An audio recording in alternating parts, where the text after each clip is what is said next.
Des avions ravitailleurs américains sur le tarmac de cet aéroport de Sofia en Bulgarie. Une indication supplémentaire que les troupes des États-Unis sont mobilisées et prêtes à intervenir si leur commandant en chef en donne l'ordre.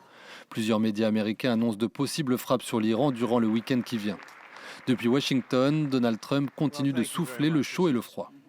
Alors maintenant, nous allons peut-être devoir aller plus loin, ou peut-être pas. Nous allons peut-être conclure un accord avec eux. Vous le saurez probablement dans les 10 prochains jours. Il faut un accord significatif, sinon de mauvaises choses vont se produire. Selon le Wall Street Journal, le président américain pourrait opter pour des frappes visant à assassiner des responsables du régime iranien. Certains alliés des États-Unis préfèrent anticiper. C'est le cas notamment des premiers ministres polonais et israéliens.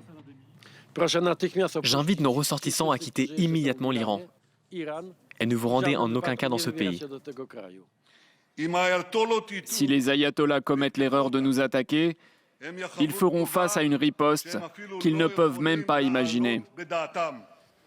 Autant de signes que les discussions indirectes amorcées entre Iraniens et Américains ces derniers jours, à Oman puis Genève, n'ont pour l'instant pas apaisé les tensions.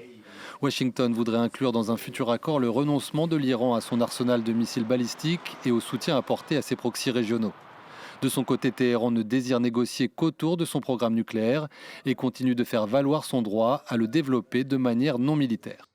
Le programme iranien progresse conformément aux règles de l'Agence internationale de l'énergie atomique. Et aucun pays ne peut priver l'Iran du droit de bénéficier pacifiquement de cette technologie. Le régime iranien exige par ailleurs la levée des sanctions économiques pour faire avancer la voie diplomatique. Mais dans le même temps, les forces navales américaines sont désormais massivement présentes dans la région et la marine iranienne procède à des exercices conjoints avec la Russie en mer d'Oman.